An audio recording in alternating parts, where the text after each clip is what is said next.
the City Council for the City of Wheat Ridge, Colorado. And before we get going tonight, I'd like to take a moment of silence and remember the tragedy that happened in Arvada earlier this afternoon, and express our condolences and our thoughts and prayers to the families and the community up in Arvada. We're a tight-knit community, and it affects all of us. So let's just take a moment of silence if we could.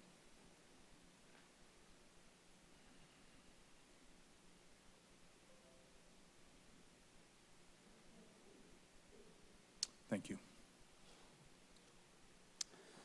Our first, we've got 3 items on the agenda. The first item is the Jefferson County Multi-Hazard Plan presentation. This was planned to be presented by Mark Westberg in our Public Works Engineering Department, right? Yes. Yeah, Engineering Department.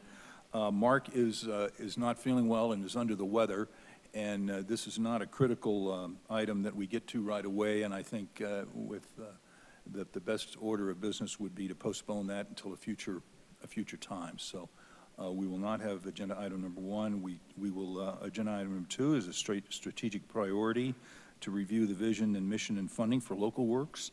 Item number 3 is an overview of relationship-based policing. And as we do with all of our meetings, we'd like to start this evening with our public's right to speak. Any member of the public is invited to come at this time and speak on any item that is on the agenda. And so that would be item number 2, the visioning for local works, and item number 3, the relationship-based policing. And let's see, do I have a sign-up sheet? Do I have someone to? Marion's got the sign-up sheet.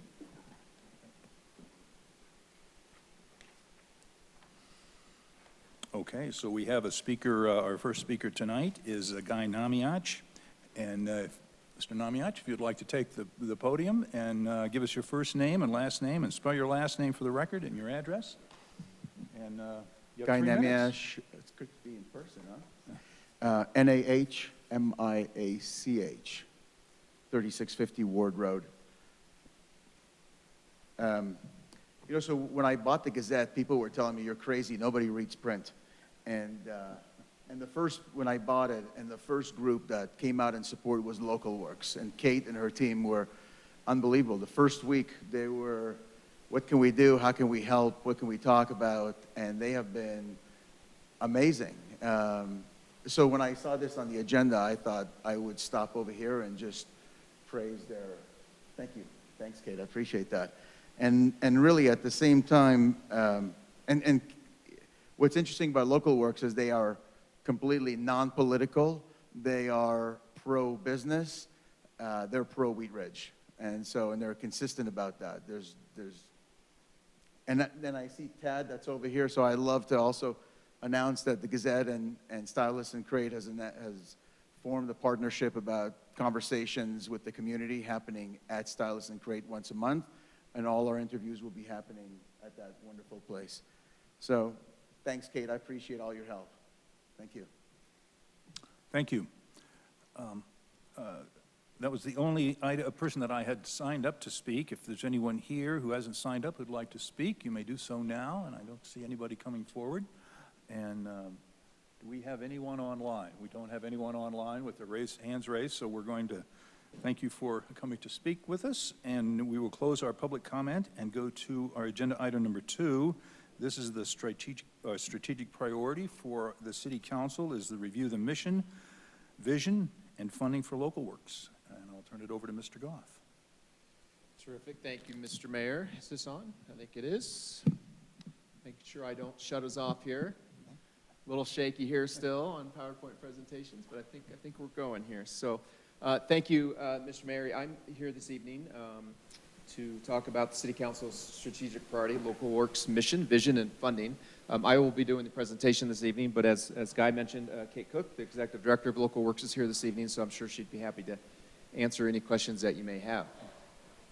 So I'm going to go through the same format that we've been using for the other strategic priorities. I think this is we're up to 4 or 5, I think, maybe, of our 8. So the other 3 we'll be bringing here at the end of the year.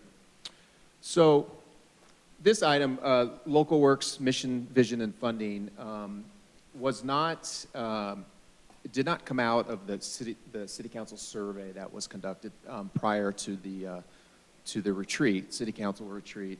But it did come up at the actual retreat as an item for city council to consider. And during the ranking process, it did make, it was ranked in the top 8 priorities. So unfortunately, there wasn't a lot of discussion that day and not a lot of information from the survey that staff can use.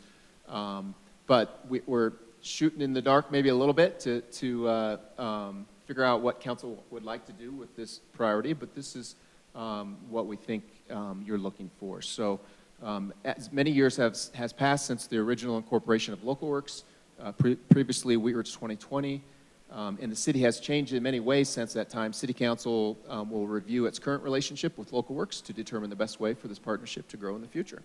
Does that sound about right? Got some nods? Good, so we'll continue with that. So a little bit of background, especially for the newer council members. Local Works has originally, as Wheatridge 2020, has been around since 2005. So as I mentioned, a lot has gone on, a lot has changed over those years, and we're not gonna go through everything this evening, but there's a lot of history and a lot of successes that came out of both Wheatridge 2020 and Local Works. So currently, the mission of, or the incorporation of Wheatridge 2020 in 2005 included these 5 items, and those are developing and supporting collaborative actions to increase investment in the homes and businesses in the community, sponsor projects and events to encourage greater community pride and local leadership, promote an improved image of Wheatridge, encourage better maintenance of businesses, homes, and farms, and develop and implement methods to prevent community deterioration. That was basically the charge that was put forward back in 2005 for Wheatridge 2020 at that time. And then there was a funding component, obviously, from the city. The city created Wheatridge 2020, and it came out of the original neighborhood revitalization strategy. It was the primary recommendation to create this nonprofit agency, Wheatridge 2020, and the city was going to fund it. And the first funding contribution the city made to Wheatridge 2020 was in 2005, almost mid-year, I think, is when we got to this point. So it wasn't for the full year. But the commitment at that time, back in 2005, was to fund Wheatridge 2020 $1.5 million annually for at least 5 years. And as you can see, we didn't quite make that goal. For like the partial year of 2005, it was $415,000. 2006, $1 million. 2007 and 8, we did make the $1.5 million. But then 2009, it dropped down to $500,000. And then ever since then, it's been somewhere between $300,000 and $500,000. The primary reason the city wasn't able to meet that commitment was the recession of 2008, 2009. We had a lot of budget concerns and issues, and the funding was cut dramatically, and obviously hasn't gone back to that original intent.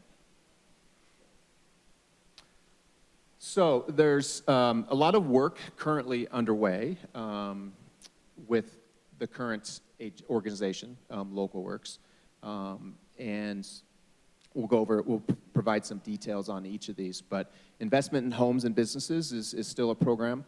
Projects and events to encourage community pride and leadership. Promotion to promote improved image of Wheatridge, encourage better maintenance of businesses, homes, and farms, and prevent community deterioration. So the first, investment in homes and businesses. Local Works still has their Building Up Business Loan Program, which we call Bubble. And again, Kate can speak to these maybe a little bit more detail, and I know some information about these if you have questions. The Home Improvement Program, or we call HIP. Some more recent ones, the adaptability loans came out of this last year during COVID, and the city provided through the CARES Act funding. We provided, or actually that was 2020, or Local Works money, right? You used your investment funds. Yes, I'm sorry. They used their investment funds to provide loans to businesses to help them through the pandemic. The Business Reopening Assistance Program was CARES Act dollars that the city received. Local Works ran that program for us to help businesses reopen under all the restrictions that were in place. And then the home rehabilitation and ownership program is a little bit of an older program. That was one of the first things that under Wheatridge 2020 that they took under their wing, was to purchase properties in Wheatridge, basically flip homes and turn them into home ownership. And there was many, I don't know if I have this number correct, but I counted about 42. And a lot of investment in homes, and they were turned over to home ownership. A lot of them used to be rentals. And that type of program doesn't work today. It's just, you can imagine trying to buy a house in today's market and flipping it. It just doesn't work, hasn't worked for numerous years. So that's not a program that they're working on. But the bubble and the HIP loan, over the last several years, there's been over $1 million in investment from Local Works into our community from those programs. Projects and events to encourage community pride and leadership. A lot of these you're very familiar with. The Wheaties Academy was a very successful program that we've recently transitioned into Wheatridge 101, but with both the same goals of building capacity and leadership in our community, hopefully getting people more involved and maybe volunteering for boards and commissions and potentially even running for city council. There's really 4 main events that Local Works manages for us: the holiday lighting celebration, trunk or treat, their Criterium, and Ridge Fest. And those 4 have been going on for quite some time. And those really bring a lot of attention to Wheatridge, bring a lot of people into Wheatridge, support our business community. We have movies on the Ridge. There are Live Local programs and Cruiser Ride programs, again, are both really focused on supporting our businesses, getting people out and about into different businesses that they may not be aware of that are in the city. Fitness in the Park. Chalk of the Town is a fairly new program, which is still going on right now. If you're out and about, you'll see some art out on the sidewalks in front of businesses. And Porches and Patios is a new program that they started really during the pandemic to get people together still in a safe environment at different homes or businesses. Promote an improved image of Wheatridge is another major strategic priority for Local Works. This is an interesting one and unique one and very important one.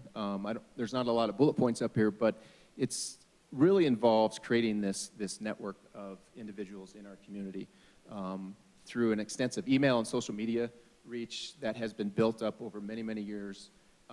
And Local Works uses that to help promote the city as a great place to live, work, and play. They use that to promote local businesses and events and community events and connecting residents in many, many different ways. Something that they're really expanding on right now is a volunteer database of community members to help with all kinds of different things.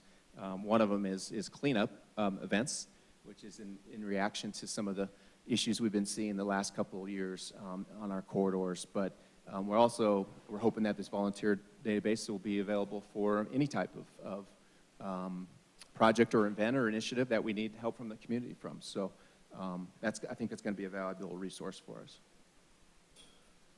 Encouraging better maintenance of businesses, homes, and farms. The biggest program that they work on in cooperation with the police department is our Traffic, Life Safety, and Crime program. We call it the TLC program. The main 3 events or projects under this program are our community-wide dumpster days, and neighborhood dumpster grants and neighborhood block party grants. And I think we had a cleanup this last weekend, and got some nods over here. And a very successful program. It networks the community together. It's not just cleanup events, but it actually gets people out of their homes and with their neighbors and getting to know their neighbors. It builds capacity and it builds relationships, which is great. Developing and implementing methods to prevent community deterioration. So some repeats here, but these are all programs that Local Works has had in place for quite some time, and some new programs, but the Building a Business Loan Program, the Home Improvement Program, the TLC program. Something early on in Wheatridge 2020's history is they created this landscape design and ranch design manual. We have many ranch homes in Wheatridge, and they put these These, Kate, do you remember? These were many, many years ago that these put together. Yeah, but just documents and manuals that our residents and citizens could use to give them ideas for home improvements in their homes. And it's, we're very proud and we urge to have a lot of mid-century modern homes, and both of these really focused on that. And then, as I mentioned earlier, the renovation of homes into home ownership, over 42 different properties and a lot of investment in the community in some of our older homes. So Local Works recently created a new strategic plan for the next couple years, as you see here. And they're really focusing on 3 areas: fiscal stability, acting as a community resource, and then also a resource for local businesses. And they have some planned upcoming activities and activities they're already working on under each of these 3 main areas of their strategic plan, but resource to the community. So the Wheat Ridge 101 program, as I mentioned before, with Mary Ann and Kate working together on this, the city and Local Works, great partnership. We're planning for another fall Wheat Ridge 101, and very successful one this last year, and it's a really an opportunity. I know a lot of you started out that way. Opportunity to get people involved in our community and to learn about our government, get them excited about projects, and hope to keep them involved in the future. The volunteer registration platform that I mentioned before, really just a network and a platform of names and people that can help out for different reasons. Our community cleanup days, Local Works has them scheduled all summer long, and there's one, just for people listening, there's one this Saturday. So where do they meet, Kate? 44th and Kipling at what time? 8 a.m., 44th and Kipling, Shell Station. So if you have nothing to do this Saturday, we'd love to see you out there to help clean up along the Kipling corridor. We'll provide you with all the equipment that you need. And then neighborhood walk. I don't know much about this. Kate can speak to this if you have questions, but something they're looking at, enhancing our neighborhood walk leaders programs and expanded block captain programs. Local Works is a resource to our local businesses.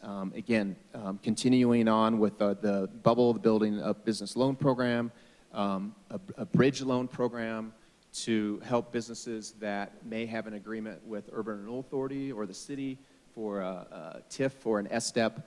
Most of those funds are reimbursable to the business if we grant them those funds, and some businesses need the cash right away to actually buy the materials or get the work done. So Local Works is providing a bridge loan program that will help those businesses who may need the money the right away to get the work going. And then once the city reimburses them, they can pay off that loan. The Porches and Patios program I mentioned earlier, looking at loan programs to help businesses with marketing and outreach. I think that's something Kate has heard in the community, that businesses need more help with marketing and outreach. So they're looking at a loan program for that. And then reestablishing or trying to build up again a business collaborative along 38th Avenue. If you remember, if you've been here long enough, previous administrations of Local Works and Wheat Ridge 2020 have made efforts to either create some type of business association or business group along 38th Avenue, and Kate is reaching out again to build those relationships along 38th. And then Local Works is fiscally stable and healthy. They're looking at a lot of different things. Kate and I had a discussion today, and really looking at decreasing the cost to the city for their organization through developing partnerships and increased sponsorships to decrease the cost of community events, streamlining their operations to decrease cost, investing. This is, I think, one of their big items, which maybe Kate should talk about, but investing their reserves into a makerspace program for business entrepreneurs, which would also act as a new revenue source for Local Works. It's a pretty exciting program that there's a Tinker Mill, if you ever heard of that. It's in Longmont. It's a makerspace program that Kate is trying to bring into Wheat Ridge, which I think is a great help with our business community. And the mayor and I met with Red Rocks Community College this morning, and it's something they're very interested in partnering with also, so maybe a good partnership there. And then also, I don't have it here on the slide, but Kate and her board had some discussions during their, I believe, their strategic planning process, and they have a goal of decreasing their budget by 50% over a 3-year period, or at least their ask from the city. They're not their budget necessarily, but their ask from the city decreased by 50% starting from this year's budget. So, and we're working on the 2022 budget right now, and I think Kate is just about ready to submit that to staff so that we can analyze that. And I believe she's submitting a budget that's going to help her meet that goal of decreasing the ask from the city, and then hopefully supplementing that with other resources. So that is where Wheat Ridge 2020 has come, and Local Works has gone and still going, and some of their proposed activities for the year. So with that, we can open it up for any questions that you may have. Okay, thank you very much. We'll open this up to council for questions. Ms. Weaver. Thank you, Mr. Mayor. Mr. Goff, I'm just trying to understand. I'm just trying to understand how the funding was at one level and then it was another level. And I understand that Local Works is wanting to bring down the total ask from the city. And this may seem like a dumb question, but why? You know, like if they're already doing good things, why not continue what we're funding them and create more revenue? I'm just trying to understand sort of how much they need from the city, how much, sort of what our goal as the city is in our relationship with Local Works going forward. Yeah. From your opinion as the city manager. Yeah, no, that's a great question, and maybe Kate could help with that. But I think she told me this morning she was told by her board to put a plan together to decrease the ask to the city over that 3-year period. But you know, just to be blunt and frank, I think that's why this item made it on the City Council's strategic plan as a top 8 priority. Was, you know, every budget season that's one of the biggest discussions in the budget is how much we're funding Local Works. So I think Kate has heard that, and maybe her board has heard that, and you know, and honestly, there always was the intention was that Local Works was supposed to decrease the amount that they got from the city, and they were supposed to generate more revenue sources on their own. Yeah. Okay. Kate, you want to speak to that, or is it okay if Kate speaks? Absolutely. Kate, why doesn't Kate join us here at the table with that?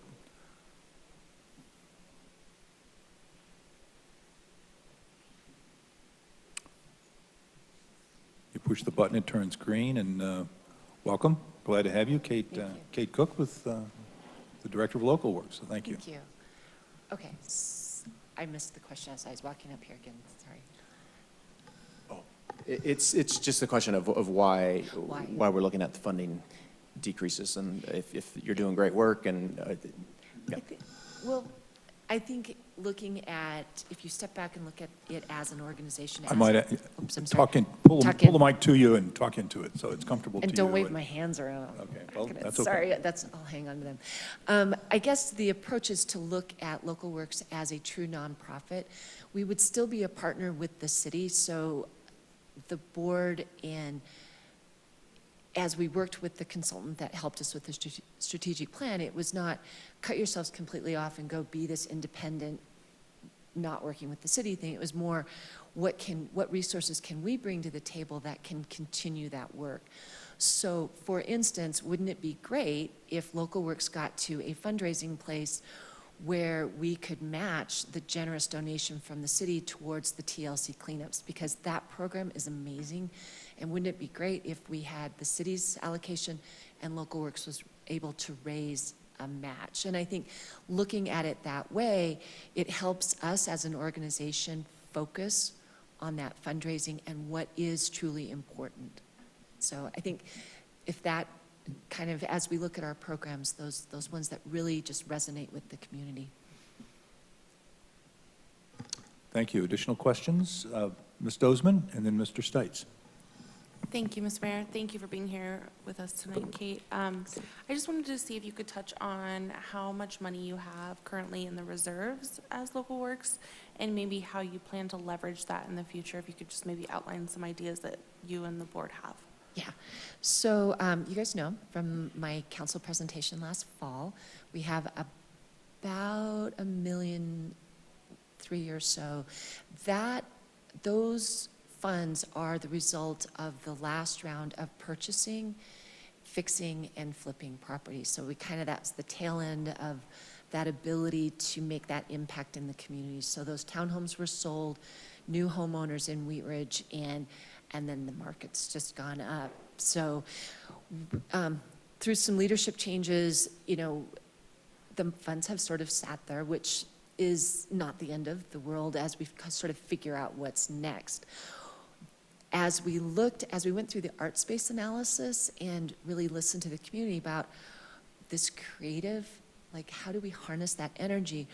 One of the ideas out there is a maker space, and this is an entrepreneurial place where there are tools available to the community, and you learn and grow, and businesses learn and grow, and it's a community place. And as I would sit in various meetings with like Downtown Colorado Inc., I would hear this and then think, wow, we had this art space thing, and this all kind of works together. And so we were able to make a connection with the Tinker Mill Makerspace in Longmont, and they're going to be guiding us in creating a makerspace here, which is super exciting because there isn't one right here in Wheat Ridge. And we also, because you put this energy out in the world, we also received a really generous donation of tools to create a legacy for one of our community members for their husband who had passed away. So we have some tools, which kind of gets the ball rolling, and now we're setting up this group to really, it's a community-based process. So I can't go into it and say, well, we have to have a printing shop in this shop. It's really community-driven. So the reserves are going to be used to really catalyze that development. So we're lucky in the sense that we don't have to totally fundraise for that, but we're also working with a fundraising organization that can help us find grants and stuff like that, because there is money out there for the creation of these things, especially when you tie it to creating jobs. So if I sound kind of gushy, I get really excited about it. I think it's just an amazing opportunity for our community. But anyway, I will stop. Mr. Stites. Thank you, Mr. Mayor. I guess I kind of have a big picture question, and Patrick, you might be able to answer this better. How does Local Works fit in with the economic development team, like Steve Art, and then how does it fit in, if you looked on the Wheat Ridge Speaks, the comments that were on there, kind of ask, other cities have chambers and things like that, and some of these activities and things that we have going on, other cities do things like that. How are they getting done in other cities without like a Local Works? Are they being done by the city? Are they being done by an economic development team? What do you know? Yeah, I think it's a little different everywhere, and I think we are fairly unique in Wheat Ridge. When we first had Wheat Ridge 2020, we didn't have an internal city economic development team. They were it, and that's why we were funding them so richly at $1.5 million a year, because they were supposed to be the city's economic development arm, corporation, basically. That has changed and that has morphed, and we do now have at least one internal full-time person, and then there's many others in the city that participate in economic development. We have relationships with our chambers and our business associations, and so I know some cities, the chambers, they do more of that. I think they do more of the events and stuff. Ours don't at this point. I think they're doing some smaller things and maybe want to do some more things, but we only, for the longest time, we only had the Wheat Ridge Business Association, and they're more of kind of a networking entity and education for small businesses, and that's kind of what they focus on. The chamber, I think, is trying to get their legs and doing different things, and I know we were talking about, I think they have an event coming up where they want to. They're working on something, but, so it's kind of all over the board, Mr. Stites. I'm not sure if I have a specific answer for you, but speaking of Wheat Ridge, yeah, Wheat Ridge 2020 was the city's economic development arm. We did have an economic development director, but during that, during the 2002-2003 recession, that position and department was let go. And then we did the NRS, then we created Wheat Ridge 2020. They were the city's economic development arm. And then that funding was decreased substantially, and their mission kind of morphed a little bit, and we brought economic development internally more. But we work in partnership, of course, and Kate and her group, they're more of the outreach with the businesses and helping with networking and marketing and anything like that. Local Works is the biggest, I guess, receiver of funds from the city, correct? I mean, other than our general expenses, Local Works is kind of the biggest. The biggest biggest outside outlet of it. group. Yeah. Yeah, I mean, I guess you would say that. I'm just trying to think, make sure there's nothing else out there that we, as a single entity, I'm assuming, yeah, that's probably the largest. I'm asking because one of the things I hear a lot about Local Works from the citizens is most of them, and me included, love what they do in the community. And I think that, as Mr. Namiash pointed out, and I think everybody else and me as a business owner absolutely love Local Works. I think that that's kind of the marketing arm of the city, and I think whether things are going good or going poorly, you need to continually put money into marketing.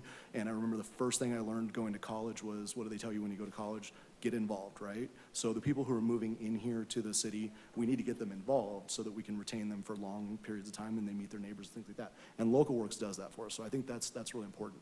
One of my questions is, like with the business district, we have 2 council members and the mayor all sit on the business district. Would it be valuable as an oversight tool, and I don't even know if it's legal, to have a council member or some designee serve on the board so that they can report back, so that there's some sort of... So on the board of Local Works? Yes. And yeah, I mean, I think that's definitely an option.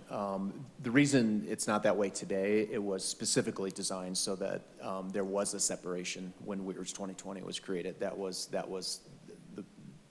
the recommendation, that this needs to be an arm's reach, separate nonprofit, so that it's not associated with the government, right? Even though the government was the funder, but that's why there wasn't representation. But I think Kate was nodding her head, but I don't know if it's something their board has spoken about. But I had that question when I first started with the organization as well, and I think it's definitely, with the changes over time, I think it would be make a more solid partnership. But again, I would have to defer to council and city leadership about that. Mr. Urban. Thank you, Mr. Mayor, and appreciate you being here to discuss everything that Local Works is doing, and I appreciate everything that Local Works is doing in our community. And to Councilmember Stites' point, I would be cautious against us putting someone on the board to do X, Y, and Z. I would be in favor of us encouraging a member of the board being on city council as a partnership, and as long as we're doing a better job at diversifying the revenues for the organization, that I think would bring a less likely a conflict of interest or any sort of undue influence that council would have, because you would have sort of a broader support base to draw from. And I guess, kind of going back to Councilmember Stites talking about sort of a universal or a sort of broad look at this. Right now, or in previous years, the city has been the main customer for Local Works. And I've been critical of Local Works in the past, and that is one of the issues that I've seen, is just having one customer. If that one customer goes away, what do you do? So I think it's important and healthy for the organization to do that diversification while still knowing we as a customer are getting the greatest benefit from it. So I would be in favor of us, pushing forward with some sort of, involvement in the board, but I wouldn't want to be too much of an oversight or anything sort of formal, Yeah. so to speak, I guess. Thank you. Ms. Nosterbeck?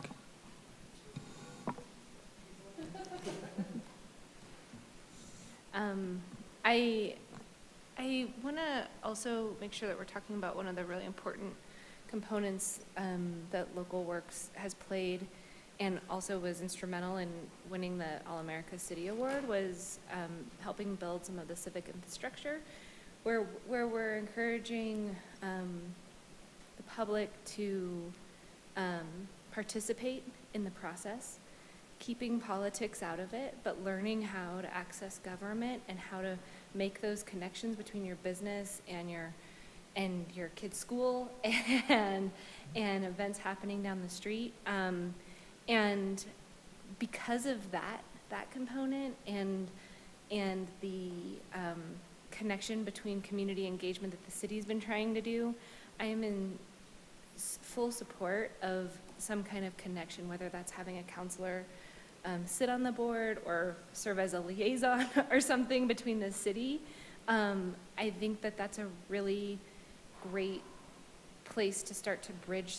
There has been a gap, you know, where we just aren't, as a council, I think, necessarily seeing where all the opportunities are for those connections to happen. And I do think that it happens at the staff level, like where both Local Works and the city staff are working on events or COVID response or whatever it might be. But we, at least in my experience, I'm not seeing how that's always happening unless I go and sit down with Patrick or Allie and get that report out. So I'm just really in favor of that. And I also love the idea of finding some synergies where our business associations can all start working together. And I think the makerspace is a great spot for that. Thank you. Mr. Urban? One thing I don't want to do is necessarily get into what we want Local Works to do. I want you to go out and do X, Y, and Z. But one thing I would like you to do is to... I'll write this one. Just one. Get my pencil out of here. One thing. To the point of all of our various tools that we have in the toolbox to help the business association, the chamber, Local Works, all these, the business improvement district, even the water district, the sanitation district, all these different people, if we were to bring them together in some sort of summit or meeting to discuss, this is what we all do, and I don't know that I've ever seen that happen.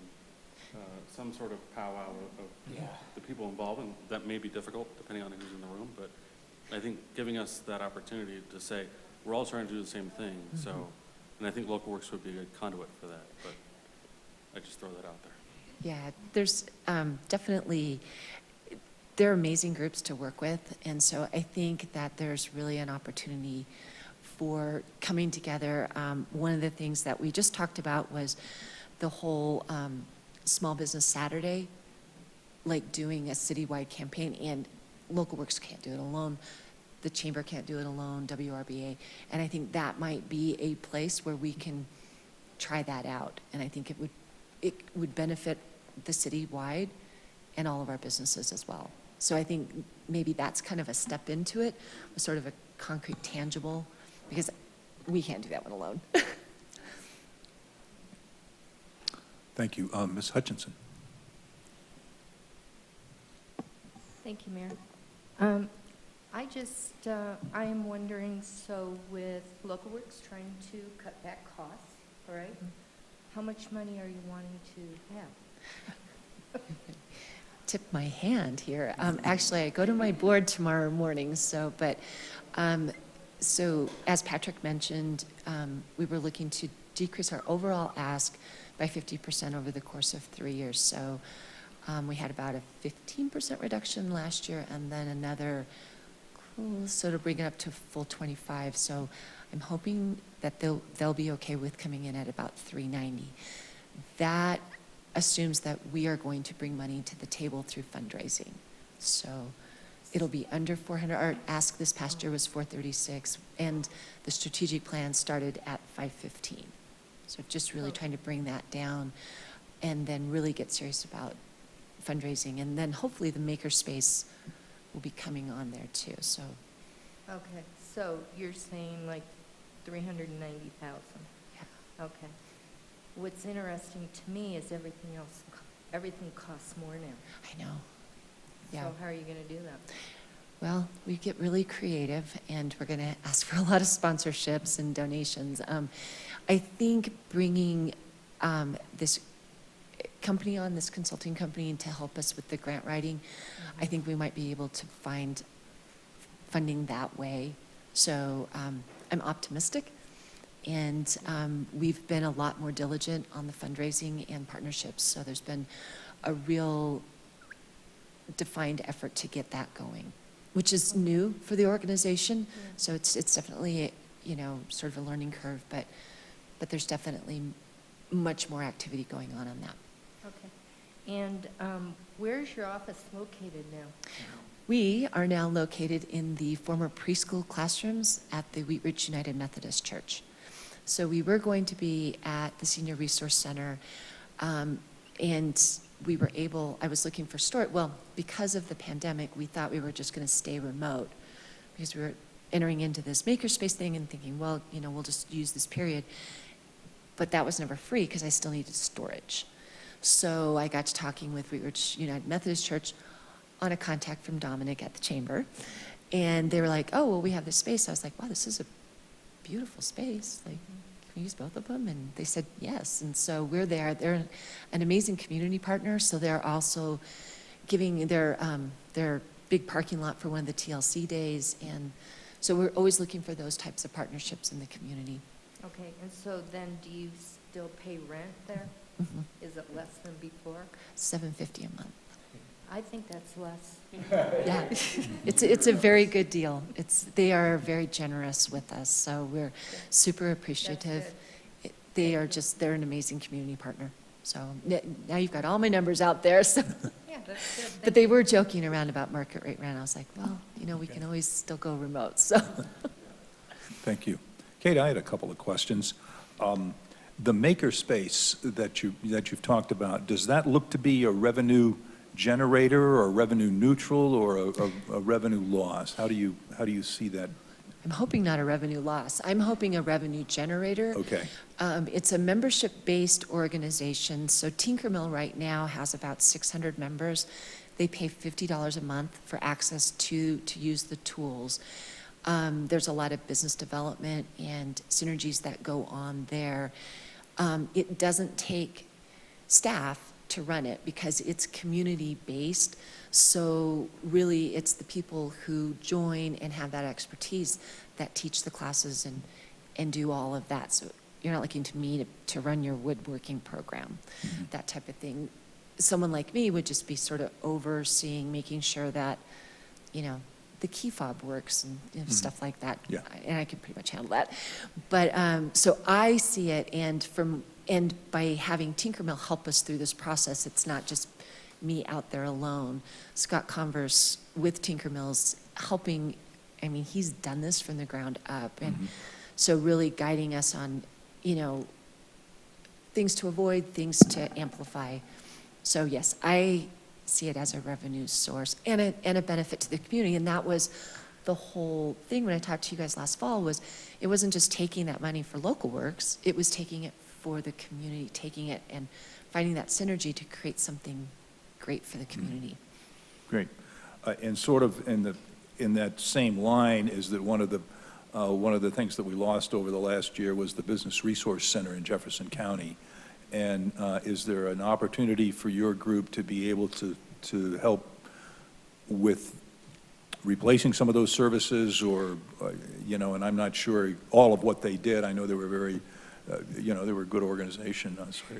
And I think that part's really exciting. And I think that's where you start pulling in, like, a lot of the programming that the WRBA does, and that I know that the county's reliance now is going to be more on the Small Business Development Center, but there's not a place for them out here. So that space could be made available to businesses for them to get those skills, because the SBDC classes are, I mean, that's like the top shelf stuff on how to learn to run a business. So I don't see us becoming SBDC professionals, but really making that solid connection with that organization, and then also Jeffco Resources. So to be able to sort of funnel those services for Absolutely. our community business. And really connect the businesses with, hey, get a hold of so-and-so, you guys can meet here, do this.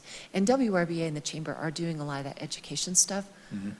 at that grassroots level now. This would be much more targeted, creating that business and entrepreneurs. Thank you. Ms. Hutchinson? Thank you, Mayor. I'm just wondering, with this new makerspace or what you're thinking about, what about the Cultural Commission? We have that commission that's been here in the city. How about involving them in what's going on? Oh, for sure. We actually are involved through Wheat Ridge Creates. So Wheat Ridge Creates, and I'm looking at Mary Ann because she's over there and she's our guide on all of that. Wheat Ridge Creates pulls all of that amazing energy together, and sort of the tools are a piece of that, but when you put the tools with the artists, all kinds of great things start happening. So there's definitely pulling, oops, see, that's me, maybe my hands around, pulling all of that together creates just so many possibilities and opportunities for synergy. So we're part of Wheat Ridge Creates, the Cultural Commission's on that, the Wheat Ridge Art League, and then you're able to make bigger connections. So businesses who aren't affiliated with the Art League, through Arts Chalk of the Town, through other things, all start coming together. So, yeah. Okay, thank you. Mhm. Thank you, Ms. Nosler-Beck.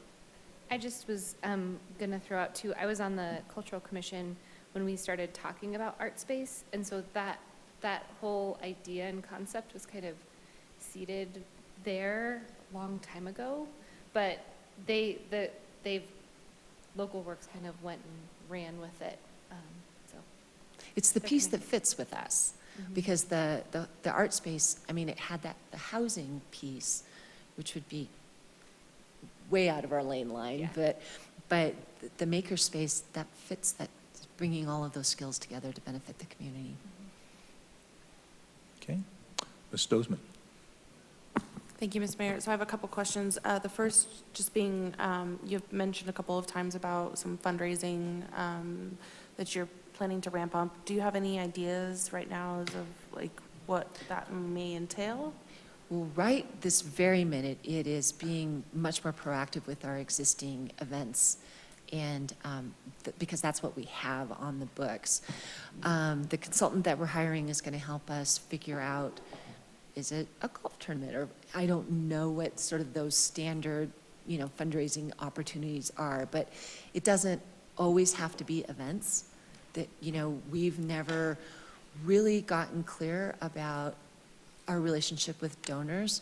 We do a Colorado Gives campaign with not a lot of effort, and people give us money. And I'm sort of like, because it's like you say, they like what we do, we've just never harnessed that and taken that message forward. So really looking at those, the bookkeeper that we have has a nonprofit background. She's like, you really need to take on Colorado Gives Day. So learning how to do that and leverage that and getting our message clear about what we do.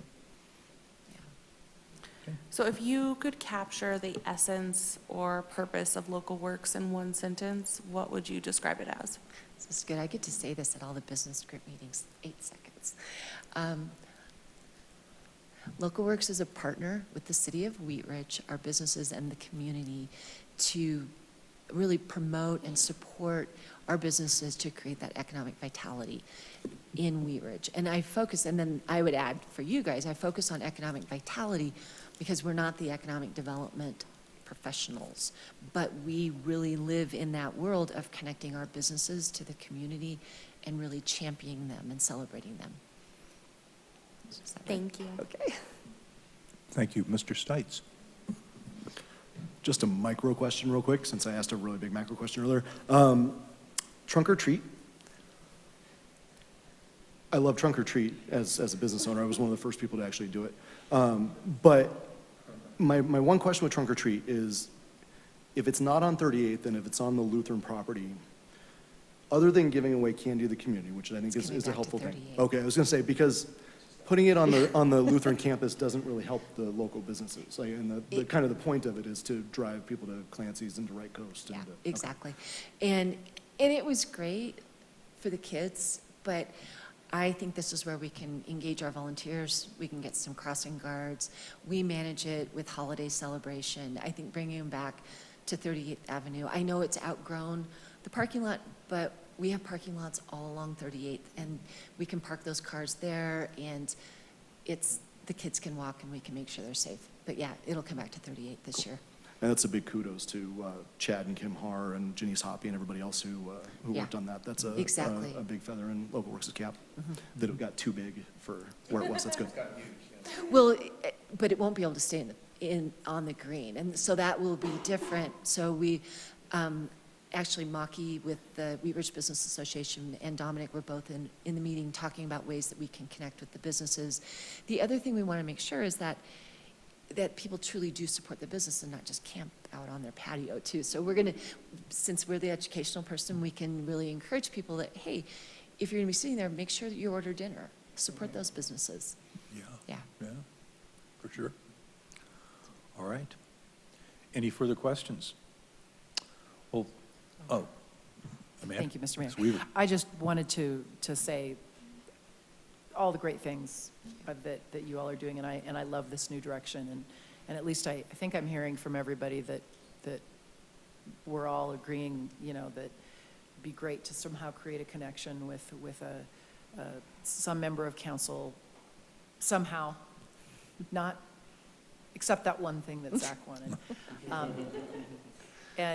But just all of the other great things, and the makerspace sounds like a really exciting thing that taps into a lot of Yeah. what we do here in Wheat Ridge, which is, so thank you. And I don't think we need a consensus on this, or do we?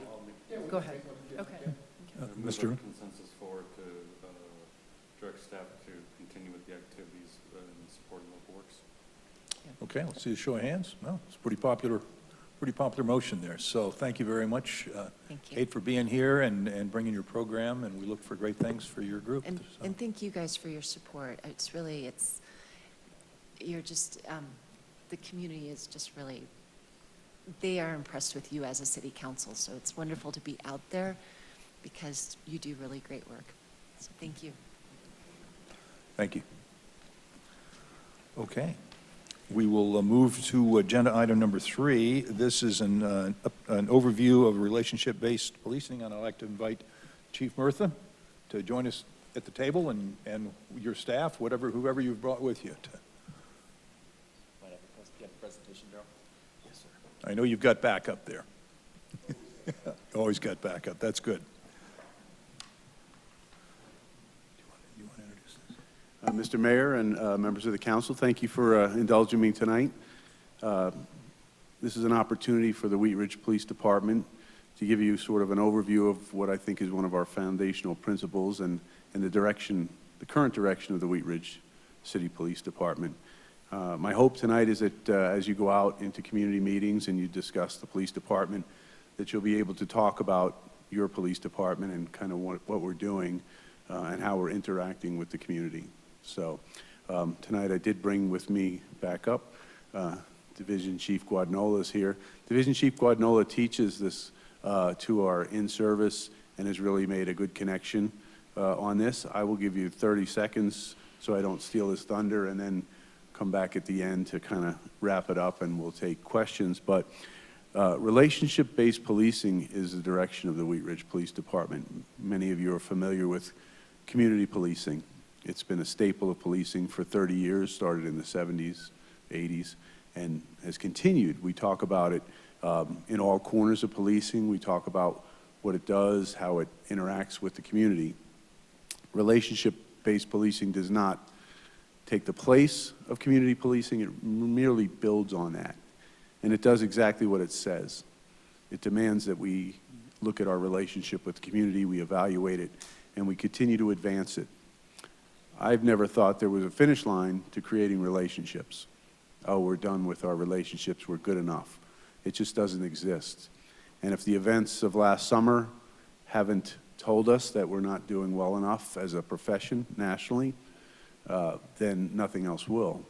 We think in Wheat Ridge we do a great job, but it doesn't mean that we are going to stop trying to build our police department up and look for opportunities to create greater relationships. So I think if I go any further, I ruin Daryl's presentation. And Daryl has really taught this so much, he probably speaks it in his sleep at home. However, he does a really good job of explaining the differences and why it's important to us, and I'll come back at the end. Well, thank you. As we move toward relationship-based policing, I think if you'll indulge me for a minute, it's impossible to really talk about where we're going without covering a little bit of ground on where policing has been as an industry and where the Wheat Ridge Police Department has been at the time that Chief Murtha arrived here to lead this department. So just briefly, I think everybody's probably familiar with the traditional methods of reactive versus proactive policing, the wait for a call to come in and then go deal with the call and then return to the station versus the proactive targeted patrols and things of that nature. And with the advent of the community-oriented policing, which was a systematic use of partnerships and problem solving to proactively address crime, we had a number of different innovations and different philosophies that came into our profession. And as you look at some of those pictures up there that kind of detail the technology and innovation in policing, we have the cop on the beat with the two children there. And that was at a time long before we had such thing as patrol cars or anything like that. And we'll talk a little bit momentarily about the relationship that officer with the two young children had to have to police effectively in the area where he worked. And with the advent of patrol cars, an officer that was formerly on the beat could cover a lot more ground. They could get a call for service, they could go out, they could deal with it, and they would come back. And that gave rise to what might have been popularly considered as the blue wall, where people didn't know their officers anymore. They just knew that there were these people that were police officers, they were in police cars, but they didn't really have that relationship anymore.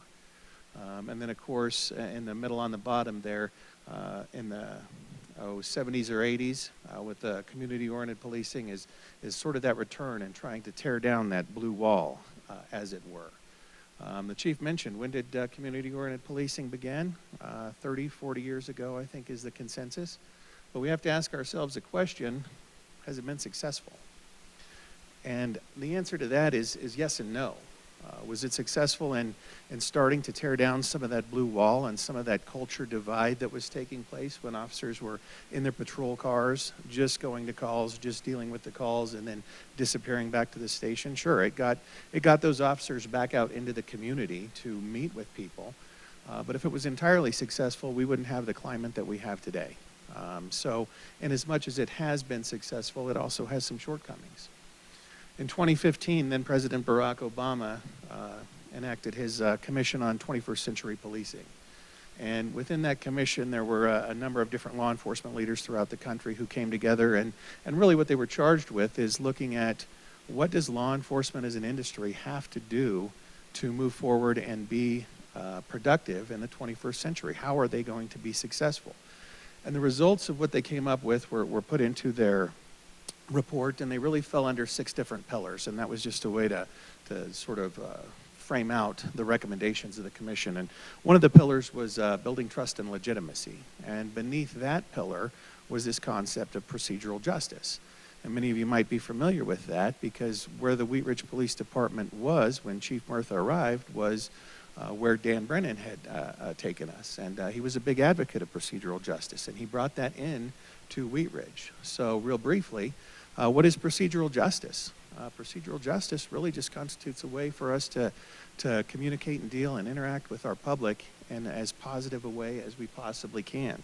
And within procedural justice, there are really 4 pillars that it is predicated on. I think fairness and impartiality are somewhat known to everybody. Voice, in the context of procedural justice, voice just means that you're willing to hear somebody out, to listen to what they have to say, and to have input on whatever direction you take. I think all of us can relate in our personal or professional lives to being subject to a decision at some point that was made that affects or impacts the direction that we have to go, and we didn't have the opportunity to have any input into it whatsoever. And the consequences of that can be fairly negative. With voice under the procedural justice banner, it just simply means that we wanted to talk to people about those decisions before they were made. And if you think of any decision like that in your personal or professional life, even if you didn't agree with the direction that you ultimately went, at least you had the opportunity to be heard. At least you felt like you could voice what you were feeling. And then transparency is the fourth pillar. And we hear a lot today about law enforcement organizations needing to be transparent. And there's different voices throughout the country who clamor for transparency in law enforcement. Well, I can say that this was something that was in place in Wheat Ridge when I got hired here. It was put in place by Chief Brennan. Transparency, you can go to our website, and you can see a lot of what we do. We're a very transparent organization, and I will tell you the relationship-based policing, we're trying to move actually beyond transparency to really what the next level is. And that brings us to what is relationship-based policing. And this was something that was created in LAPD, and I don't want to startle anybody. We're not trying to adopt LAPD methodology. We're certainly going to have a relationship-based policing model that's good for Wheat Ridge, and I'll talk about how we're working on that in a minute. But at its core, when LAPD put this together, what they intended to do was build upon the positive steps of community-based policing in three specific areas. The first was building relationships rather than partnerships. Now, that might seem rather innocuous, but if you think about why partnerships exist for very self-interested purposes. If I want to go out and buy a tract of land and develop it, I might get an attorney, a real estate agent, a builder, and any number of other people, and we could develop a partnership. But we're all interested in that partnership for our own self-gain. And at the time we get done building whatever we're building, that partnership dissolves. Relationships, on the other hand, if you think of a meaningful relationship that you're in, relationships, your interest is not just with yourself, but it's with the other people involved in that relationship. And that is the core of the relationship piece here in relationship-based policing, is that we want to develop a culture and a framework where we are engaged and we actively care about people, and we want them to care about their department as well. So it moves beyond that partnership and that sort of self-interested way of looking at that. The second bullet point of these three was working in collaboration with the community. Now, I mentioned a minute ago that transparency was one of the cornerstones of procedural justice, and that we are, as an organization, very transparent. We want to move beyond that. We want to be collaborative. Collaboration, if you look at transparency as maybe looking through the window, through a door at people seated at a table, deciding what's going to take place, anybody can look in, and we're transparent. They can see what we're doing.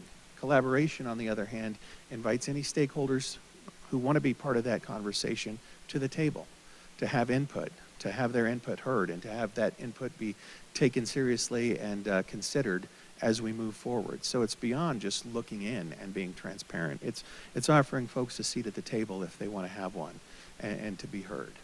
And then the final bullet is creating a trustive atmosphere between police and the communities that they serve. And boy, if we had any really quick way to do that, I think we could make a lot of money. But ultimately, that just boils down to being authentic and having great interactions, and showing the community that every day we practice what we preach, and we believe in what we say we believe in.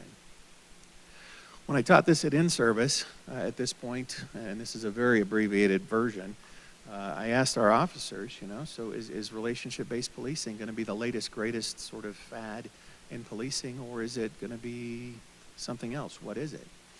And one of the things we looked at is, this is Sir Robert Peel. He is thought of as the father of modern policing. He developed the Metropolitan London Police Department, and in 1829 he came up with several principles for policing. And I'm not going to read them all to you, but I am going to read some highlighted versions of these, and I'll say they're not all on here. But ultimately, I think we'll conclude after we go through these that what we're looking to get to is not anything new. It's actually something very old, some principles that he came up with in 1829. The power of the police to fulfill their functions and duties is dependent upon public approval. That to me just means, the consent of the governed. Very simple, very straightforward. In two of his principles, he talks about securing the willingness and the willing cooperation of the public. If we can't go out and interact with the public, and most of the time secure their cooperation, we're going to fail before we do anything. Offering of individual service and friendship to all members of the public without regard to their wealth or social standing, by ready exercise of courtesy and friendly good humor, and by ready offering of individual sacrifice in protecting and preserving life. You know, I showed you some pictures a short time ago of that officer on the beat. Back in that day, before there were police cars, officers worked where they lived. They might have to go out to the market off duty one day, but there's a pretty good chance they're going to run into people that they've dealt with. And that really sort of changed, I think, their focus and their framework with how you deal with people. And today in law enforcement, we have officers who live miles and miles away, who come into the city where they do their job, and then they go home. And they don't really have that. And I'm not saying that's a good or bad thing, but what I am saying is back in Robert Peel's day, when the chances are that somebody you might deal with professionally would be somebody you would run into the market, that would drive how you would treat them. That would drive how you would interact with them. And that's something that we're going to continue to try to impress here, is that each of these contacts is an opportunity for a relationship and to develop and build those relationships. To use only the minimum degree of physical force which is necessary. Again, 1829, but how many law enforcement organizations have been in trouble for something that is contrary to this principle of Robert Peel's? The police are the public and the public are the police. And the test of police efficiency is the absence of crime and disorder. So there's a lot of organizations and programs and things that different jurisdictions will do, but at the end of the day, what is the test of police efficiency? It's the absence of crime and disorder. So with that, we then segue in our in-service into talking about how we change an organization. And this is a really interesting one for law enforcement officers because they don't encounter the need to change to the degree that a lot of organizations do. I asked them all if there's a real impetus for law enforcement organizations to change, and well, I get some stunned looks for the most part. Because we just don't encounter that. And the example that I gave them in in-service is, you know, if I ran a taco shop and I came to work one day and going up next to me is a new taco shop that has a better taco and it's cheaper, you know, what's that going to do to me if I don't change? I'm going to be out of business. And getting career officers to understand this concept is an interesting challenge. And I asked them historically, what has been the biggest driver of innovation and changes in law enforcement? And after a short time, I show them two pictures. And I'll offer to any of you, anybody want to take a wager on who these two gentlemen are? Except the chief?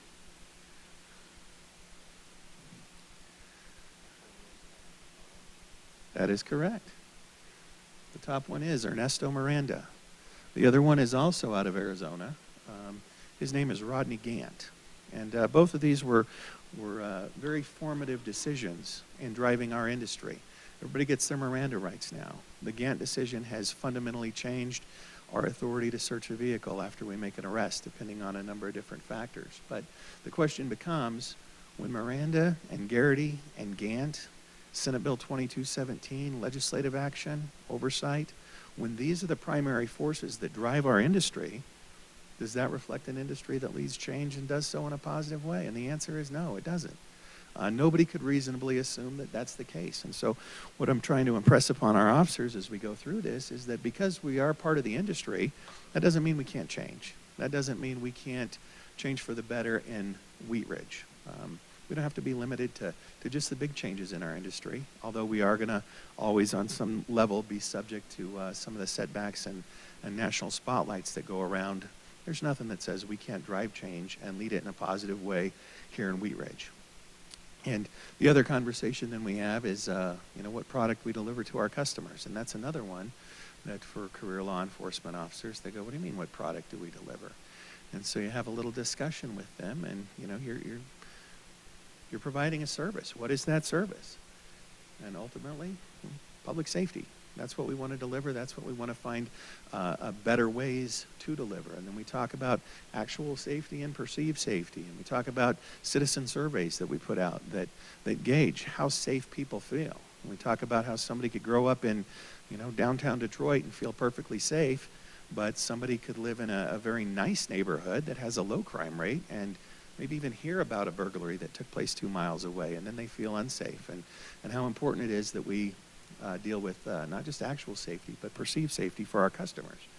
And ultimately, our customers are everyone we deal with, everyone who lives, works, drives through, sleeps in, bikes in, whatever it might be. Everybody in Wheat Ridge is our customer. So the question then becomes, all right, that's relationship-based policing in a very, very brief overview, but how are we going to do that at Wheat Ridge PD? This is a very new concept. This is something that LAPD may have rolled out, but it's new enough that for Wheat Ridge, it's a story yet to be written. So we did put together a working group, and this group is led up by Commander Pickett and Commander Salser. And it's a cross-section of 15 representatives from all the different divisions in the unit, sworn staff and non-sworn staff. And we asked them, come up with how this is going to look here in Wheat Ridge, and how we're going to measure it, and how we're going to train on it. What is it going to look like? And I will say this is very preliminary, but what they've come up so far was they sat down and they wanted to define what relationship-based policing looked like in Wheat Ridge. And what they came up was creating a trusting and open dialogue to identify and address the needs of the community. And the community, of course, is everyone, any one of our customers. We asked them to figure out, how are we going to determine whether or not we're successful in this? And again, this is early on in this conversation. I think they just made this list maybe a week and a half ago. So it is still a story yet to be written, but some of the things they've come up with were external surveys. Ultimately, we have to conclude that if this is the direction that law enforcement should go, then Robert Peel said the measure of our efficiency is going to be a decrease in crime. So over time, we think developing these relationships and doing relationship-based policing the right way will show us a marked reduction in crime. And we also think that it's approach that a lot of law enforcement officers want, certainly the officers that we want working here for Wheat Ridge. So that would be reflected in recruitment and retention. And then we asked them, what are we going to train on? How are we going to implement this? And that really is still up in the air as well. But one of the things some of the group is doing is they're looking into businesses that do have to have a customer base or have sustained a customer base based on a relationship and based on brand loyalty. Southwest under Herb Kelleher was one of them that they were going to look at and see, how do some of these businesses that really want to develop this relationship with their customer base, how do they do it, and how can we make those private sector initiatives applicable to law enforcement. And then, of course, once we get that all sorted out, we're going to continue to train, continue to learn, and try to refine the process as best we can to roll out this new and innovative way of doing business. So with that, I'll happily defer all your questions to the chief or answer them myself. Well, before we get to questions, Daryl, just a few comments on I think what is a pretty good brief presentation. Daryl does a much longer presentation for our officers, but it kind of gives you an idea. So how did this, why did this rise to my attention? I guess when you read the trade magazines and you kind of look through things on a day-to-day basis, sometimes something grabs you and you just think, boy, that really suits me. And you think, does it suit the department that I work at? Does it suit the community? And when you talk about relationship-based policing, I think you say to yourself, how could it not? Who doesn't want it? Tonight, just listening to the council talk, I probably heard the word relationship, and I was counting in my head, at least 10 times, right? Relationships are everywhere, and there's no reason that policing, maybe especially policing, needs to have good relationships. We need to focus on our relationships. And that's why it's a cornerstone principle, I think, of the Wheat Ridge Police Department. Just to kind of bounce around here a little bit, because it's such a new discipline in policing, it really gives us an opportunity to create our own template, how we fit it to Wheat Ridge. Community policing was handed to police departments with kind of a grant fund that came with it and told you how to do it. This one, we get to kind of make it up. We have a framework. It's a good framework that LAPD came up with, and they have shown results, demonstrated results that I think makes it attractive to the city of Wheat Ridge. And now we get to tailor it.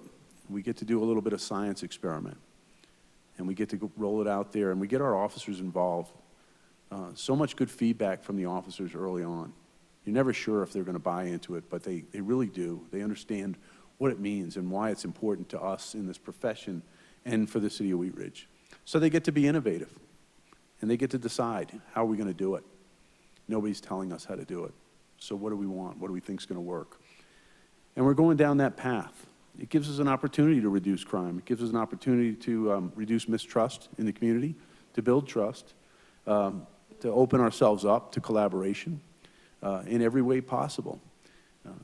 When we talk about relationships in community policing model, a lot of places would look at it and say, okay, I'm going to go and make an arrest on the bad guy, and then I'm going to go over and talk to the shopkeeper because he's a good guy and develop a relationship or collaborate with that person. And that's really two distinct styles that people threw together and they didn't understand. I think what relationship-based policing does is it says every interaction is a chance to build a relationship, even if that interaction is in the worst scenario. I say that to say I've asked officers at in-service and many other places, have you ever arrested somebody and had them thank you?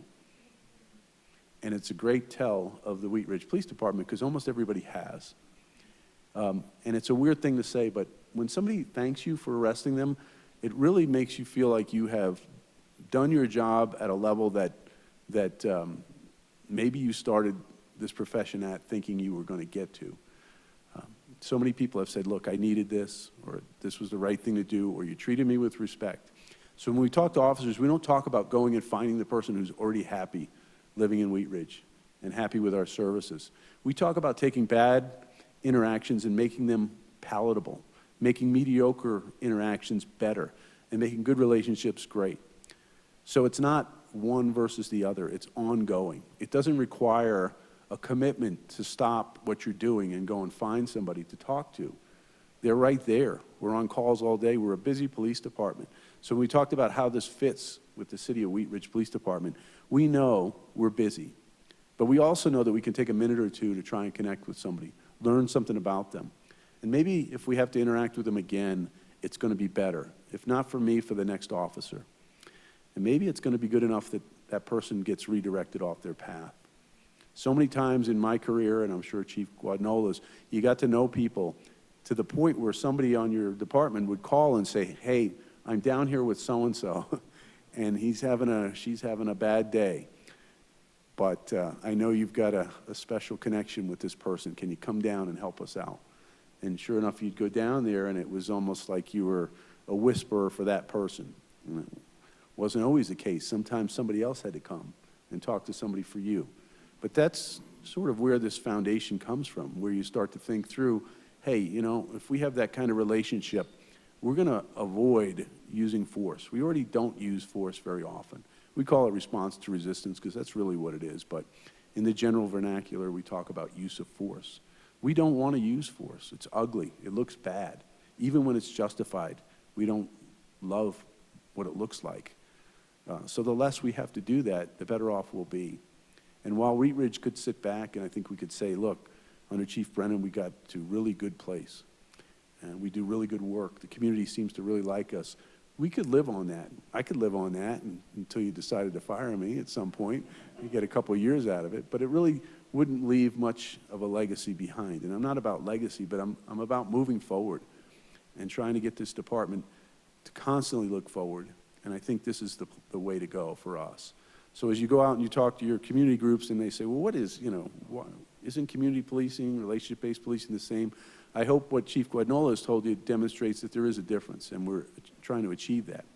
I hear that from young officers who talk about relationship-based policing in a way that I didn't think they understood yet, and they connect to it. We're in the process right now of interviewing for new hires for the Wheat Ridge Police Department, and it's amazing how many come in because they gravitate to the not only ethical and moral compass of the Wheat Ridge Police Department, but they read about relationship-based policing and they're intrigued. They think that matches what they want to be. And these are great people. I am stunned at the people who are walking in our door right now when my peers are concerned that they're not going to have enough people in their classes. And I think we should be proud of that. And I'm not saying that's all relationship-based, but it's interesting that they all mention it and they talk about it. Recently, we had our promotional process, and we challenged some of our commanders to come back and talk about relationship-based policing. As a matter of fact, I think Chief Guadagnola stole half of his slides from some of those presentations.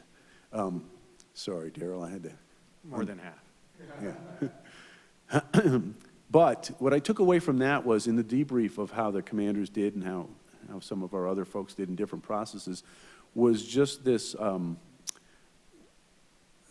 truly natural or really overwhelming response from the participants that they were overwhelmed by not only the presentation, but what they learned about relationship-based policing and how they might bring that back to their agencies. And I thought that was the greatest thing, to hear commanders who had years and years on this on their police departments talking about, we were really just blown away by what this concept is. It sounds like a small deviation from community policing, but they understood what it meant. And they understood that when you say it, it's what it is. We're not looking for big projects. We're not asking a commitment from our officers. Daryl tells a pretty good story about community policing in one of his other departments. I'll paraphrase it, but I think they had to go out in training, and they had to find a community project. And one of the officers identified that a group of stores in a strip mall had labeled the store name on the back of on the back door where the service entry was, and they said that's a bad idea because the criminals will know exactly how to get in your store. And that manager undertook to take the names off of those doors. Well, the next recruit that came through and said, you see those doors? Nobody knows what shop it is, so how are we going to figure out when we're behind the building where the bad guy is when he broke in? And then they undertook to put the names back or something to that nature. At any rate, you can understand that projects for the sake of projects never really appeal to me, and I don't think they appeal to officers. And I think what we're asking is very simple. Take time to learn about people, take time to make the relationship better, and we see it now from our officers. I hear about it from people who understand what we're trying to do. So we're really, I'm really see the promise of this as it comes along. I want to, just say that we also had during our in-service a group of people that, again, Chief Guadagnola put together that were United Airlines pilots. And they talked about their industry. And their industry, if you fail in United Airlines, people die, right? Those planes come down. And they talked about having to be perfect. We deal with people. It's hard to be perfect. But seeing an entire industry that flies airplanes, one of the most technologically advanced pieces of equipment we know, be perfect gives us hope that we can strive towards perfection. We can't settle for less than that. We may never get there, but our officers understood. They took a lot away from that presentation as well to say, there's things that they do, there's processes that they changed, there's ways they communicate that we don't do in law enforcement that we maybe ought to look at. So that really folded in very nicely to relationship-based policing. That being said, I hope I didn't just ramble and you got some of the idea of the direction of the Wheat Ridge Police Department. Ultimately, our goal is to produce public safety, and I think this is the way to go and to remain in a positive light while we do it. So that being said, I'm happy to take any questions. Well, thank you very much, Chief Murtha and Division Chief Guadagnola. Great presentation. And I think he didn't steal too much of your thunder, I'll tell you that. So thank you. But anyway, we'll open this up to questions from council. Mr. Stites and then Ms. Nosler-Back. Thank you, Mr. Mayor, and thank you, chiefs. You guys did a great job. I had the opportunity to sit and talk with Chief Pickett about a year and a half ago or so, and he talked about training and how much training goes into an officer, like on a weekly basis. And as martial artist, I obviously get that. What's the percentage of training that goes into like an officer's week or month compared to actually being out walking the beat or out on duty? What's the percentage? And then to piggyback on that, part B, what does the relationship-based training kind of look like? Is that like role-playing? Is that? Yeah, so there's a couple things in there. Number one, we're mandated for certain training.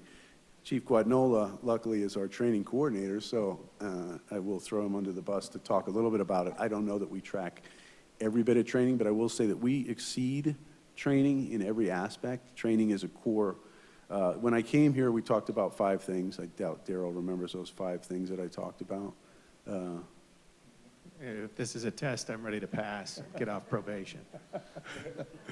You remember the 5 things we talked about, The right? 5 things are relationship-based policing, training, proactivity, leadership, and creating a sense of family in our organization. Right. So, I always know, when I forget what I said, I have to ask Daryl, so. Training is right there, and we know training is what's going to keep us out of trouble in many ways. We exceed training in almost every aspect of it. We do more training.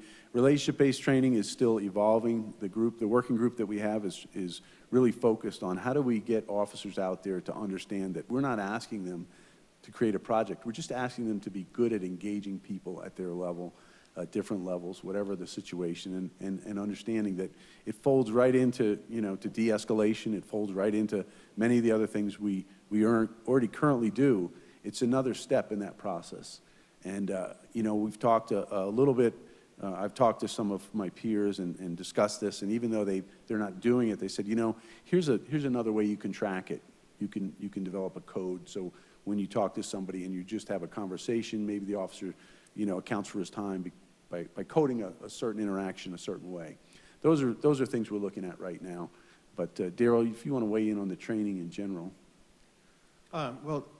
Training being one of the 5 things that the chief hit on, and that's throughout my career.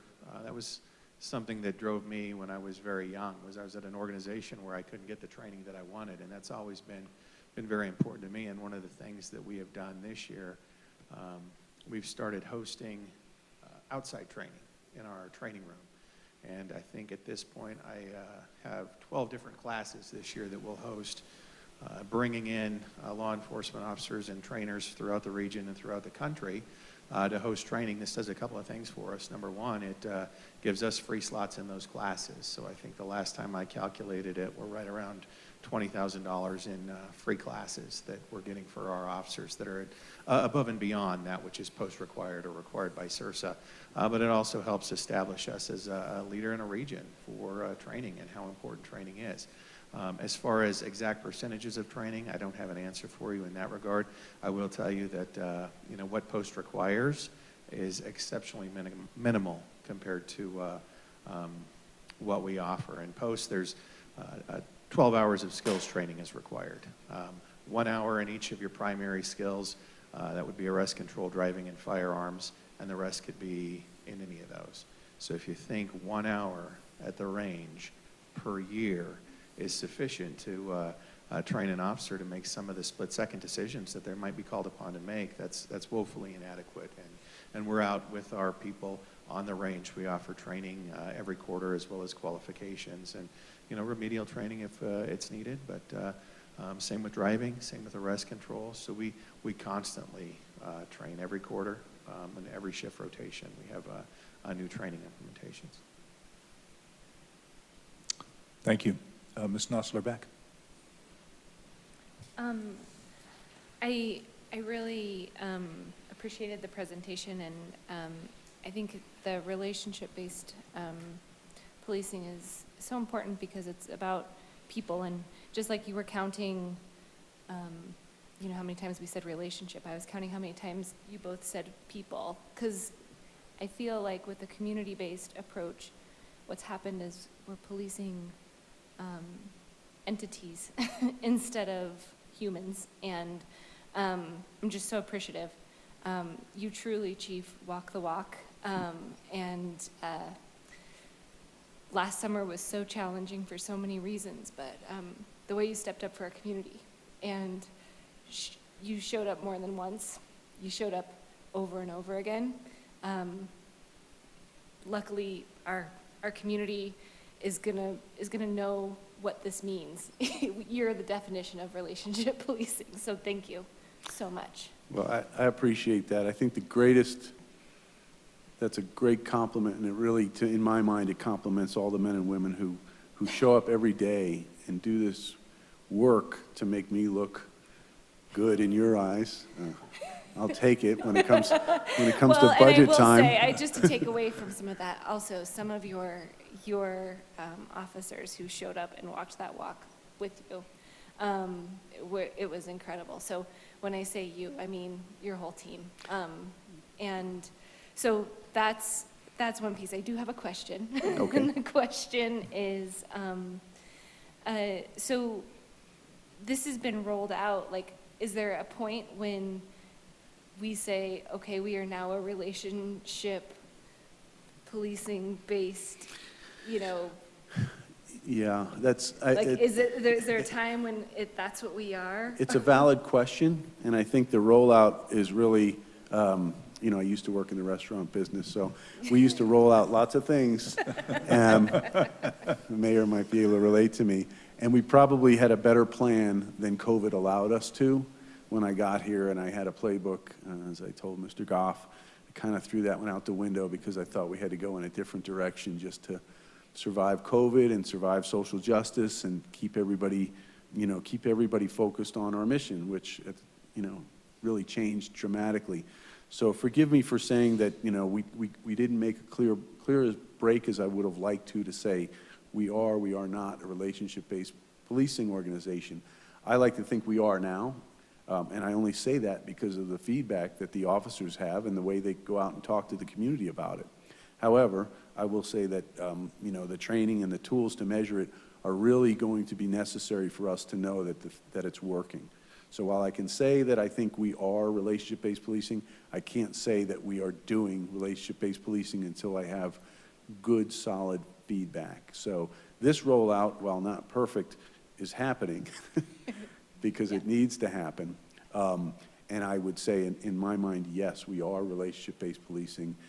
There's no doubt in my mind that we are, but I can report to you with a more definitive answer that not only are we relationship-based policing, but it's working. And that's where I want to get to when I give the next update. And then also just neighboring communities or other municipalities within Colorado that are doing this? Are there other ones, or is it us in LA?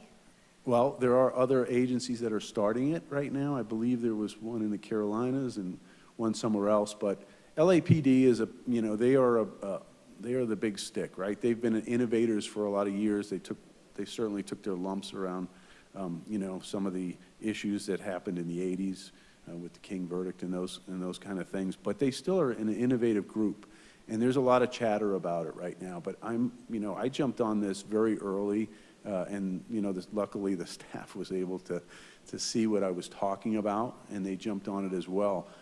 We are groundbreaking. I think that, you know, if we pull this off in the way that I think we're capable of, we are going to be leaders not only in Colorado but in the region when people look to what's the next great thing in policing. And I don't do this just to be the, you know, just to say we've created a name for ourselves. It's the right thing to do, and I think people will easily fall in line with that. But to answer your question, no, it's not. But I can tell you, I think it will very soon be part of the nomenclature we use in lieu of community-oriented policing. Yeah, and I think it's great for the recruitment and hopefully the retention piece of it too. So thank you so much. Thank you. I was just going to comment on your first question, council member, and I told the chief this the other day. I had one of our finest young patrol officer visit me at my home, not for any nefarious reasons, just this last week, I think. And I couldn't get him off my front porch because he just wanted to talk, and we were talking about relationship-based policing and how important it was to him, and it made me feel that. I mean, it's being practiced, and it was such a good feeling. And seriously though, he was like, you know, it's like, I know you. You don't need to build a relationship with me, but he was practicing it, right? And it's like, okay, well, you can go now. There's probably something else you need to work on. And so it's hitting home, definitely, with, you know, at least that one officer, one of our young ones, and so it was pretty cool to see. Mr. Urban. Thank you, Mr. Mayor. To that point, I think as I'm looking at this relationship-based policing model, it reminds me a lot of running for city council, because we had to go to everybody's porch and everybody's door, knocking on people's door, building those relationships. And so running for office is one thing, winning is a different thing. So I think that, as you mentioned, trying to build the metrics and trying to understand, how do you judge this or how do you look at the performance, there's really two sides of it. One is the steps or the interactions that we have, and the other side of it is the performance. Like, what does that actually result in? So do you have any ideas about the physical metrics? We're going to meet with 3 people today or knock on 7 doors or have this many interactions, and how do we track? You mentioned a coding of sorts, but how do we track that? Yeah, that's how some people are talking about it right now. What I say is that, what I want to reiterate is every interaction is a relationship-based interaction now for our police department. And just something Mr. Goff said, we have a very young and impressionable group, which, requires a lot of Daryl's training stuff, but it certainly gives us an opportunity to tell them what we want policing to be. So as far as the metrics go, I think, a lot of it will be community follow-up, community service, trail audits. We'll get a lot of that. We'll look hard at the stats to see, hey, are we, if Chris Murtha is a chronic criminal, is he still a chronic criminal? Because we've been out there, we've interacted with him enough. Right. And maybe that's just the type of person I am. Maybe I'm just, hell-bent on burglarizing houses. But those people who are on the bubble, if we can take a few of those off and find examples of that, I think we'll be able to tell ourselves that, hey, connecting with this person and ultimately wrapping around some services for them is part of relationship-based policing. It's in some ways similar to the way our homeless navigator works. We don't just say hi and move on and say we've got a good relationship. It's, hey, now I know this person. Now I understand what Chris Murtha's problems are, and I know why he does what he does, and maybe we can save ourselves a little bit of time and money for the city by getting him to do something more productive with his time than what he does. So we're looking at that. I think it's really the biggest challenge to this whole thing, because relationship-based policing is a philosophy. It's not a tangible. It doesn't say, if we created a program, and I've created many programs where we're going to go out tonight, we're going to do a statistically driven traffic initiative. I want everybody in here to have 10 stops. That used to be the way business was done. And, you can argue the merits of that, but I can tell you of those 10 stops, usually 10 of them were kind of PO'd that they got stopped and nobody explained to them what the heck was going on. So if we have 3 traffic stops and we still issue 3 citations, but we talk to those people and explain to them and maybe knock them off that bad behavior, I consider that a bigger win. So it's not going to be measured very conventionally in those ways. So, I don't know if we can look back or as we are going forward, when we talk about relationship-based, in my mind, that seems like a repeat situation where you continue to have an ongoing relationship. But if someone's speeding on I-70 and never been to Wheat Ridge, never coming back, there's no relationship there. So what percentage of our business, so to speak, is focused on that one-time interaction that we never see somebody, and how much of our time is spent on, people that are going to, not necessarily repeat offenders, but people that you're going to interact with again? Yeah, so this was a good year to kind of figure that out, because during the COVID time, when we couldn't take anybody to jail for low-level offenses, we really found out that there was a small number of people creating a lot of trouble in Wheat Ridge. And I would suggest to you that more than 50%, and it's unscientific, but more than 50% of the people we encounter are pretty prolific at what they do. And if we can have a relationship with that group of people that takes 10, 20% of them off of their business, we make a big dent in crime and the perception of crime in Wheat Ridge. So we know that we do have people who come through one time, but that's not the end of the story. If you're practicing relationship-based policing, it's not turning it on and turning it off. When we interview people for this position, we want to get at whether they can interact with people and whether that's really part of why they want to do this job. It used to be a very natural progression for somebody to come out of the military with a militaristic attitude, and there's nothing wrong with that, but you have to transition to what we are now, and what we are now is different from what we used to be. So it's not such an easy transition, although we do still find great candidates for anybody listening who wants to apply out of our military branches, but they have to be able to connect with people. So it shouldn't be turned on and turned off just because you talk to somebody on I-70, because that person may talk to somebody later on and say, look, I got stopped. I was on my way to skiing. I'm from Utah, or I'm from, I guess Utah, you might ski in Utah. But I'm from New Jersey, and I flew out to DIA, and on I-70 I got stopped. But, the cops in Colorado, they might not even know it's Wheat Ridge. Those guys are professionals. They're pros. And I've been stopped in New Jersey, and they're not pros. And, that kind of thing, I don't care if it helps us or if it helps our brothers in Arvada at some point in time and sisters in Lakewood, whoever it helps, it helps. This is a profession that needs everybody pulling together. So to say, we turn it on and off, I think it would be disingenuous to say you're only relationship-based when it's somebody that, if our officers are doing that, they're doing it wrong, I guess is how I would say. Thank you. Thank you. Additional questions? Ms. Dozeman?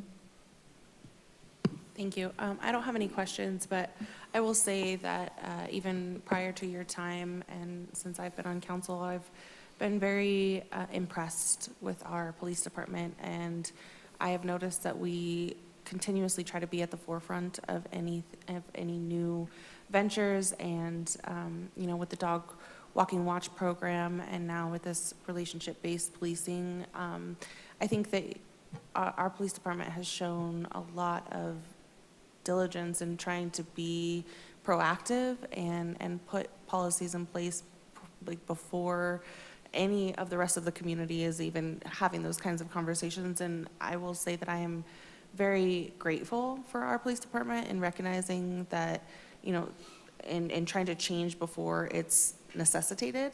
I think that our department has really tried to take in everything that's going on around us and analyze it and be proactive. And it's so refreshing, I would say, for me to be a part of this community, and being able to support the police department and say they go out there and they do their best. Like, they're genuinely here to serve our community. And it's not even just as far as like policing, but being members of the community. I mean, showing up to the lemonade stands and just being present. I had the police department come during my son's COVID birthday, and like, it's really awesome that you show up in the community and make a difference. So I just really wanted to thank you and everyone on our police department for being there, being great, just members of the community. So it's very appreciated. Thank you.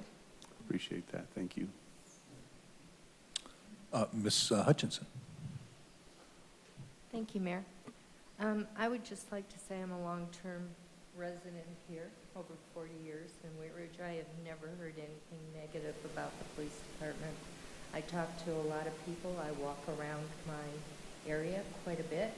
I do see the police going by, smiling, So, I totally support the police. Always have. I've had teenagers, now I have grandchildren. And not that the police have been involved with them, but thank goodness.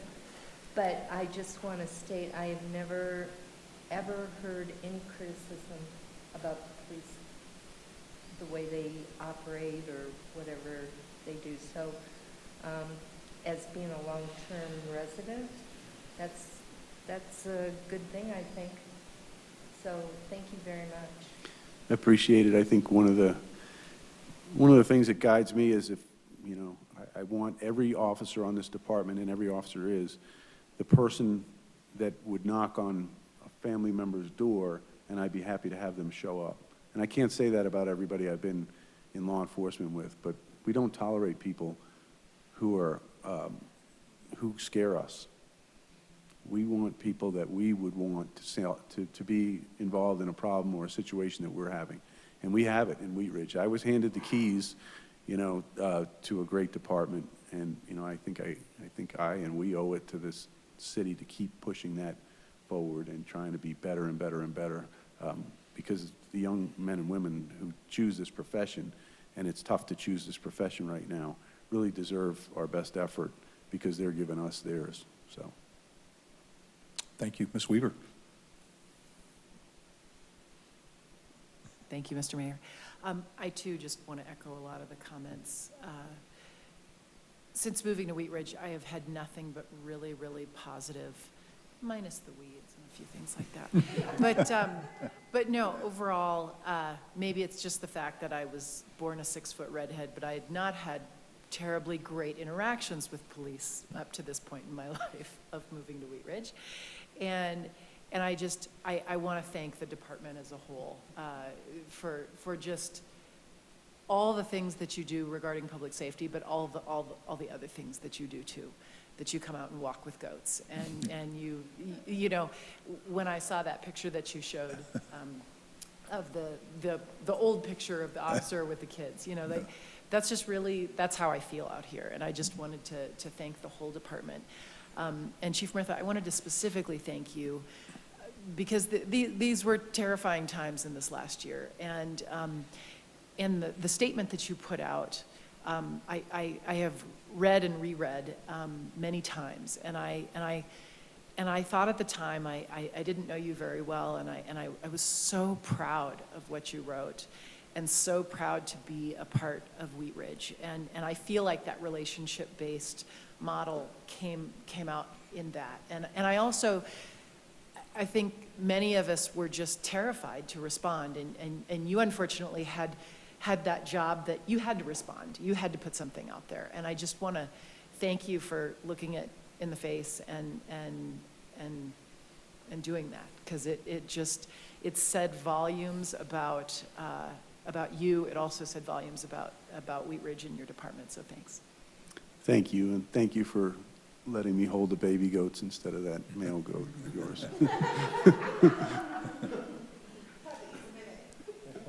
Chief, I'm really excited about this program. I think this is a great leap forward. You know, around this table sit the elected leaders of this community, and my question to you is, how can this group forward your mission and make better relationships with our police department and help you make better relationships with our community? Well, I think it starts by understanding what we're doing and spreading our message. That's the point of me and Chief Guadagnola being here tonight, to try and give you some insight into what we're trying to do. I think if you believe what we're doing is right, and I'm not telling any elected official how to think, but if you believe that what we're doing is right, and you take that back to the public and say, look, this is what we're looking for, and we want the feedback. You know, if our public says, look, I didn't have that interaction, we need to know about it. We don't get better when if we bury our heads in the sand or we don't hear about what we're not doing well. So if you're the eyes and ears, I've gotten to know so many of you so much better over the last year. I feel like I'm among friends, mostly friends, I guess. I feel like this group will tell me now, and I know that's hard when you start a relationship to say, I'm going to tell the chief that somebody didn't do a good job. I don't know if I want to start that off, but I feel like everybody here is willing to do that now because they know what the goal is and they understand what we're trying to do and accomplish. And, aside from, making sure our budget's right, I'm kidding. I've been blessed with, support, with forward thinking. I mean, body-worn cameras were, probably a difficult fight for this group and those of you who were here for that, and yet that's what everybody's doing now. So masks, I watched you go through the mask battle, and yet that turned out to be the right call. I'm really privileged to, and I'm not just saying that to garner votes, because I've gotten enough votes to be elected chief. But I think you guys are really supportive, and when I ask for something, I really don't want to abuse that privilege. I only ask that you go out and you tell the people what we're trying to do and see if that's what they want, because that's what we hear. Thank you. Any further discussion for the chief and Division Chief Guadagnola? Great presentation. Thank you. Well, thank you very much for joining us tonight. And in that regard, I think if we can build any closer relationships, I've had the privilege to attend some of your award ceremonies, and I know other counselors have, and we would, certainly like to stay on your invitee list, and whatever we can do to support your staff and support our community. I'm sure council joins me in I will, and for those of you I don't want to call out who've brought food by and sent notes to our officers and whatnot. You know, it means a lot, especially when their elected representatives are kind of giving them the nod and the pat on the back in a difficult time. So thank you Okay. for everybody. Well, thank you very much. Appreciate you coming. Okay, that sort of wraps up agenda item number 3. And boy, with that, if I recall, we go to staff reports. I think we'll leave it at that this evening. We will go from there to elected officials matters. Is there any reports that anyone would like to, Ms. Weaver? I just wanted to thank everyone who came out and walked with goats and helped and wrangled, and just really appreciate the city participation, from the police department to Parks and Rec, and we had a good time. And I may have thrown some baby goats at the chief at some points. All right. All right. We will be back here a week. Oh. One more? Yes, Oh, we boy. have, the Regenerate Wheat Ridge program is starting its first class on soils. If anybody wants to come on Wednesday at Happiness Gardens, from, I think it starts at 8, and the program is from 8:30 to 9:30. We'll be looking at soil profiles for your garden if you want to learn about what it's made of, and there will be several speakers. I will be talking about manure and how it can help you in your life. So, in your garden, actually. Okay, Yeah, I heard what you said. Thank you. thank you. Ms. Dozman. Thank you, Mr. Mayor. I just wanted to send condolences to our neighboring Arvada Police Department for their fallen officer, and I'll let Councilmember Urban maybe talk about what he has set up at Clancy's this evening, which was very, very welcomed, and I appreciate it. But it's not easy putting on that uniform every day, and every day that the police officers do, they risk their lives for the sake of the public, and it's not by any means an easy job to do, especially given the current circumstances. So I want to send our condolences to Arvada, and just thank all of our law enforcement officers for everything that they do. Thank you. Mr. Urban? Thank you, Mr. Mayor. I grew up in Arvada. My dad served on the Arvada City Council. Seeing that a law enforcement officer from Arvada was shot and killed today is just devastating. And if that were to happen to one of our officers, I don't know what I would do.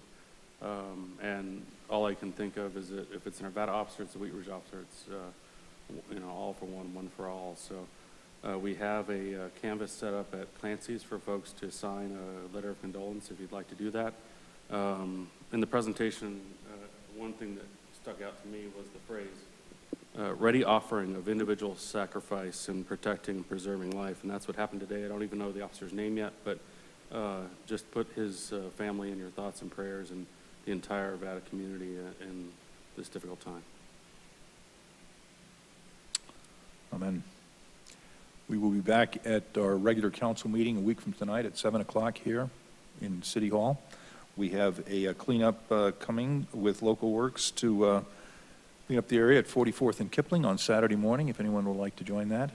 And if there's no more business to come before the council tonight, we will stand adjourned. Thank you.